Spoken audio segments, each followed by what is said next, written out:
Hey everybody, मैं हूँ प्रियंका और आज हम पढ़ने वाले हैं हार्ट डिजीज़ के बारे में। ठीक है, तो इसके अंदर हम एक एक करके सब पढ़ेंगे, लेकिन आज हम पढ़ेंगे कोरोनरी हार्ट डिजीज़ के बारे में, या फिर जिसे हम एथेरोस्क्लेरोटिक हार्ट डिजीज़ भी बोल देते हैं। ठीक है, तो कोरोनरी सर्कुलेशन क्या होता है, इसके अंदर क्या क्या होता है, वो सब मैं प्रीवियस वीडियो में बता चुकी, एक बार वो देख लेना। ठीक है, तो इसके अंदर थोड़ा सा बता देती हूँ कि कोरोनरी आर्टरीज होती है जो क्या करती है, सप्लाई करती है ऑक्सीजन और न्यूट्रिएंट्स हार्ट मसल्स को।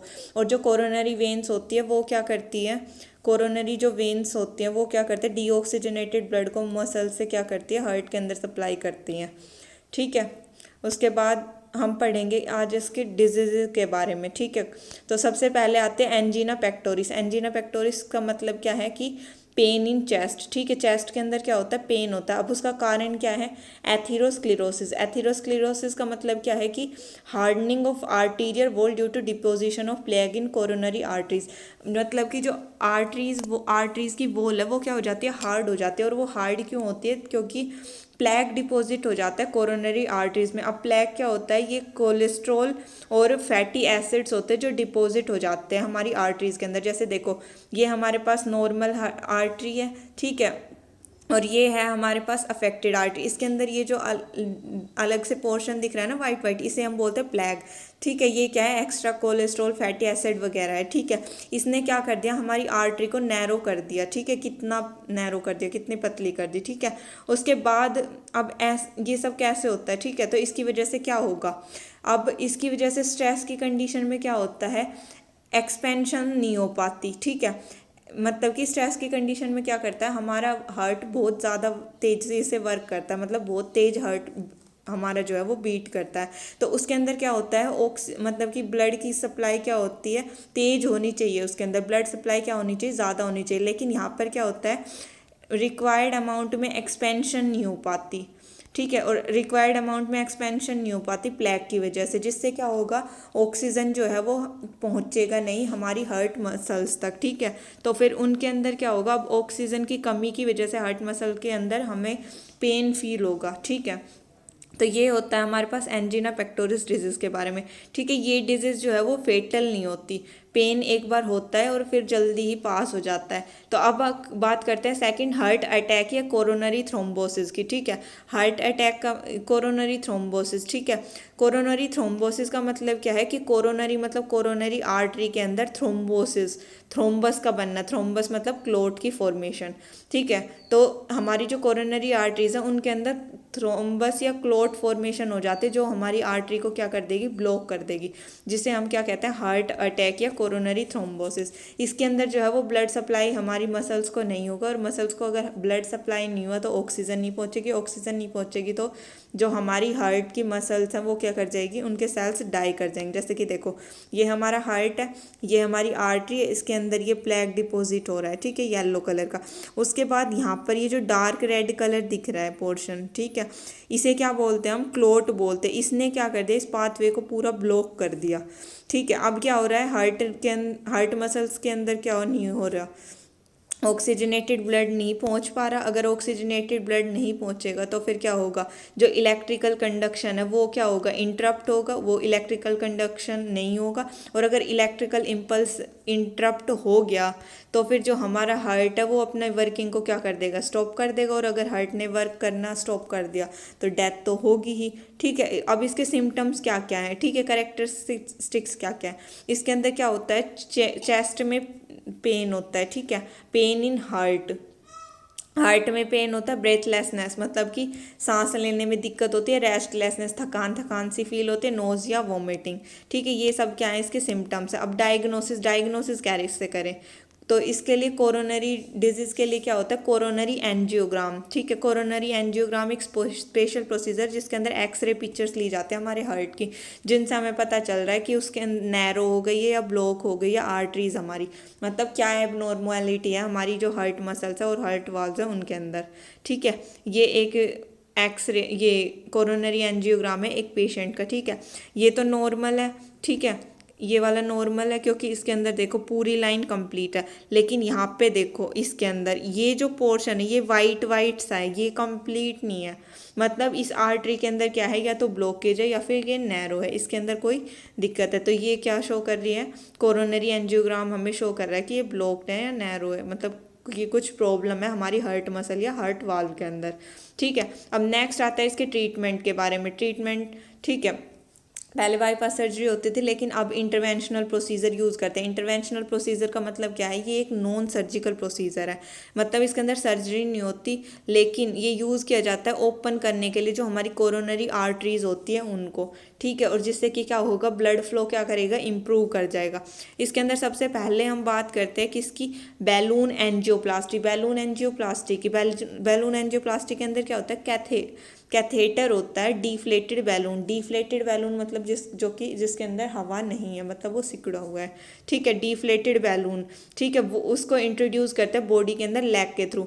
अब लेग के थ्रू कैसे करते हैं, देखो जो हमारा हार्ट है उसमें मेन जो उससे जो मेन आर्टरीज आती है, ठीक है, हाथों के अंदर, पैरों के अंदर। तो अब जो पैरों के अंदर होती है ना, उसे हम क्या बोलते हैं, फीमोरल आर्टरी बोलते हैं। ठीक है, जो हमारी लेग्स के अंदर आते हैं और वो बड़ी होती है, वाइड होती है, तो उनके थ्रू हम क्या करते हैं, ये कैथेटर को इंट्रोड्यूस करते हैं। कैथेटर क्या होता है, एक ट्यूब लाइक स्ट्रक्चर होता है जो मेडिकल, ठीक है, जो मेडिकल ग्रेड मटेरियल से बना होता है। ठीक है, इसके बहुत सारे फंक्शन होते हैं। कैथेटर बहुत सारी डिजीज में यूज़ होता है इसके, ठीक है, तो अलग अलग टाइप के होते हैं। ठीक है, उसके बाद कैथेटर क्या है, मेडिकल डिवाइस है जो ट्रीट करते हैं डिजीज़ को और सर्जिकल प्रोसीजर्स में यूज़ करी जाती है। ठीक है, तो ये कैथेटर को क्या करेंगे, इस ट्यूब लाइक स्ट्रक्चर को इंट्रोड्यूस कर देंगे हमारी बॉडी के अंदर। ये कहाँ तक पास करेगा, जहाँ पर ब्लॉकेज वगैरह है ना उसको देखेगा। अब उसको कैसे देखेगा, जैसे हमने क्या कर दिया, हमने लेग से इंट्रोड्यूस कर दिया कैथेटर, ठीक है, डिफ्लेटेड बैलून के साथ। ठीक है, उसके बाद क्या करेंगे,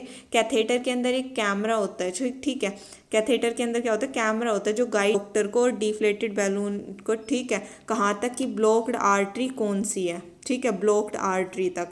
उसके बाद हम क्या करेंगे, बैलून को इन्फ्लेट कर देंगे, ठीक है, फुला देंगे। तो देखो प्रोसीजर यहाँ से समझाते हो, ईजिली समझ आ जाएगा। फिर ये तो हमारी नॉर्मल है, ये क्या हो गया, प्लैग डिपोजिशन की वजह से, ठीक है, नैरो हो गई। तो अब हम कैसे करेंगे इसको ट्रीट, देखो ये हमारी आर्टरी है, ठीक है, अफेक्टेड आर्टरी, प्लैग डिपोजिट हो रहा है, नैरो हो गई है ये, तो इसके अंदर हमने क्या किया, कैथेटर इंट्रोड्यूस कर दिया और एक डिफ्लेटेड बैलून। ठीक है, कैथेटर के साथ ही लगा होता है डिफ्लेटेड बैलून, ठीक है, उसे दोनों को एक साथ इंट्रोड्यूस करते हैं हम। तो ये कर दिया हमने डिफ्लेटेड बैलून। उसके बाद क्या करेंगे, जब हमारे डिफ्लेटेड बैलून उस पोजीशन पे आ जाएगा, नैरो पोजीशन पे, तब हम क्या करेंगे, उसे इन्फ्लेट कर देंगे। इन्फ्लेट मतलब कि वो अब एक्सपैंड हो गया है, ठीक है, फूल गया है, एक्सपैंड हो गया, ठीक है। तो एक्सपैंड होने से वो क्या करेगा, आर्टरी वॉल्स पर और जो प्लैग है उस पर क्या करेगा, प्रेशर डेवलप करेगा और उन्हें पुश करेगा बाहर की तरफ। ठीक है, तो मतलब कि जो ओरिजिनल पोजीशन है, मतलब कि जो ओरिजिनल स्पेस है उसको रीगेन करने की ट्राई करेगा। ठीक है, तो यहाँ पर क्या हो जाएगा, जो ब्लड फ्लो के लिए जो पाथ है वो क्या हो जाएगा, ओरिजिनल पोजीशन पे आ जाएगा, मतलब ओपन हो जाएगा। ठीक है, ये होता है हमारे पास बैलून एंजियोप्लास्टी की। बैलून की हेल्प से क्या कर दिया हमने, यहाँ पे जो ब्लॉकेज है उसे हटा दिया। ठीक है, जो नैरो पाथवे हो गया था उसको ओरिजिनल पोजीशन पे लेके आ गए। ठीक है, नेक्स्ट आता है स्टैंड प्रोसीजर। स्टैंड प्रोसीजर के अंदर क्या होता है, हम एक स्टैंड यूज़ करते हैं। स्टैंड क्या है, ये जो हमारे पास मेटल से बना हुआ, मतलब क्रॉस वायरिंग सी दिख रही है ना, ये जो मेटल है से बना हुआ पोर्शन है, इसको बोलते हैं हम स्टैंड। ठीक है, ये स्टेनलेस ट्यूब होती है जो कि बैलून एंजियोप्लास्टी कैथेटर पर प्लेस करी जाती है। मतलब कि हमारे इसके अंदर क्या होता है, जो हमने बैलून का पढ़ा था ना वहाँ तक सेम होता है कि बैलून इन्फ्लेट कर दिया, बस इसके अंदर फ़र्क क्या है कि डिफरेंस क्या है कि जो हमारे पास स्टैंड होता है उसको क्या करते हैं हम, उस बैलून के ऊपर क्या कर देते हैं, प्लेस कर देते हैं। ठीक है, उसके बाद सारी प्रोसीजर सेम है कि वो बैलून क्या कर दिया, हमने इन्फ्लेट कर दिया, बैलून इन्फ्लेट कर दिया, तो जो हमारे पास ये स्टैंड है ये भी क्या हो जाएगा, ये भी एक्सपैंड हो जाएगा। ठीक है, ये भी एक्सपैंड हो गया। उसके बाद हम क्या कर देते हैं, बैलून को निकाल देते हैं। ठीक है, जैसे यहाँ पे देखो एक बार, ठीक है, ये देखो हमने क्या किया, ये हमारे पास क्या थी, प्लैग डिपोजिटर, नैरो पाथवे। ठीक है, यहाँ से कैथेटर और वो डिफ्लेटेड बैलून इंट्रोड्यूस किया। ठीक है, और उसके ऊपर क्या है, स्टैंड और लगाएंगे। ठीक है, उसके बाद हमने ये क्या किया, यहाँ पे बैलून को क्या किया, इन्फ्लेट कर दिया, ठीक है, बैलून को इन्फ्लेट कर दिया मतलब हवा भर दी, तो वो क्या कर गया, एक्सपैंड कर गया, फूल गया, ठीक है। उसके बाद जो इसके ऊपर स्टैंड है ना, वो भी क्या हो जाएगा, फूल जाएगा, एक्सपैंड कर जाएगा, ठीक है। उसके बाद क्या करेंगे हम, बैलून को तो डिफ्लेट करके उसकी हवा निकाल के क्या कर देंगे, निकाल लेंगे, लेकिन जो स्टैंड है उसको वहीं पर रहने देंगे। उसे वहीं पर क्यों रहने देंगे, ताकि क्या, ये क्या होता है, मेटल का बना होता है ना थोड़ा, तो फिर वो क्या करेगा, ये अपनी इसी पोजीशन पर मेंटेन रहेगा, तो जो यहाँ से जो आर्टरी है वो दोबारा से नैरो नहीं होगी, ठीक है। तो ये होता है हमारे पास क्या, स्टेंट प्रोसीजर, इस तरीके से दिखता है ये, ठीक है। अब नेक्स्ट हम पढ़ेंगे रोटाब्लेशन के बारे में, ठीक है। रोटाब्लेशन या फिर इसे हम क्या बोल देते हैं, परक्यूटेनियस ट्रांसल्यूमिनल रोटेशनल ओथोरेक्टोमी, ठीक है। इसके अंदर हम क्या करते हैं, एक स्पेशल कैथेटर यूज़ करते हैं, शेप का होता है, ये क्या होता है, एकोन शेप का होता है, डायमंड कोटेड होती है इसकी टिप, ठीक है। इसके अंदर हम क्या करते हैं कि इसको क्या करेंगे, जहाँ से हमारी आर्टरी नैरो है ना, वहाँ पर प्लेस कर देंगे, ठीक है। उसके बाद इसे हाई स्पिन में रोटेट करेंगे, हाई स्पिन में रोटेट करेंगे ना, तो वो प्लैक को क्या करेगा, पार्टिकल्स में क्या हो जाएगा, ब्रेक हो जाएगा। उसके बाद वो क्या जाएगा, जो हमारे ब्लड स्ट्रीम है उसके अंदर मूव करेगा ब्लड के साथ, फिर वहाँ से क्या जाएगा, ये लीवर और स्प्लीन के अंदर जाएगा, ठीक है। लीवर और स्प्लीन के अंदर क्या हो जाएगा, डिस्ट्रॉय हो जाएगा। तो हमारी जो आर्टरी थी, ठीक है, वो उसके अंदर से प्लैक क्या हो गया है, अब हट गया है, ठीक है। तो हम वहाँ से अब अच्छे से ब्लड फ्लो हो पाएगा, एक तो ये मेथड है, ठीक है। उसके बाद नेक्स्ट आता है क्या हमारे पास, कटिंग बैलून। कटिंग बैलून, इसके अंदर क्या होता है, जो कैथेटर है, ठीक है, उस पर क्या लगा होता है, ये बैलून लगा हुआ है, ठीक है। लेकिन ये क्या है, स्टार्टिंग में डिफ्लेटेड होता है, डिफ्लेटेड जैसे कि पता है कि वो एक्सपैंड नहीं होता, ये एक्सपैंड बैलून दिखा रखा है, ठीक है।